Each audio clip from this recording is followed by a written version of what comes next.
Bekerja di perusahaan startup beberapa tahun ke belakang cukup banyak menarik para generasi milenial dan Gen Z ya.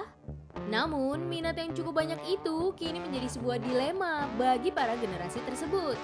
Bagaimana tidak, bulan lalu ada 3 startup yang melakukan PHK massal nih BMers. Kalian tahu dong siapa aja? Kabar PHK yang terjadi di ketiga startup tersebut disinyalir sebagai fenomena bubble burst. Dilansir dari Investopedia, bubble burst merupakan fenomena kondisi bisnis cepat mengalami kenaikan namun juga cepat mengalami penurunan. Sedangkan dikutip dari Collins Dictionary, secara sederhana, bubble burst memiliki arti sebuah situasi di mana contohnya startup sedang berada di tingkat kesuksesannya tiba-tiba anjlok.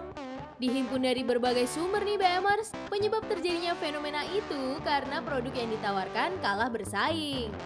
Bahkan akibat faktor makroekonomi global membuat para investor lebih selektif lagi memilih perusahaan yang ingin diberikan suntikan modal. Fenomena itu pastinya memberi ketakutan tersendiri bagi para generasi muda ya. Lalu apa yang harus dilakukan generasi muda untuk bekerja di startup? Pertama, startup memang memiliki risiko. Perlu diingat, definisi startup adalah entitas atau organisasi yang dirancang untuk mencari model bisnis yang mampu diperbesar secara terus-menerus alias repeatable dan scalable.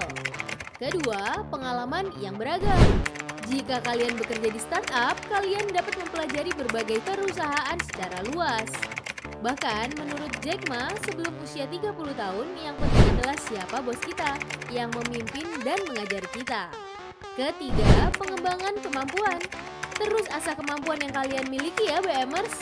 Misalnya saja dahulu, teknologi lebih banyak di sebuah desktop, namun kini bisa diakses secara mobile. Kedepan mungkin akan terus bermunculan teknologi-teknologi terbaru. Keempat, kembali ke fundamental. Berpegang teguh pada rencana untuk menghasilkan model bisnis yang kuat, tak hanya sekedar mencapai valuasi yang tinggi. Nah, itu dia BMers fenomena bubble burst yang kini sedang terjadi di startup Indonesia.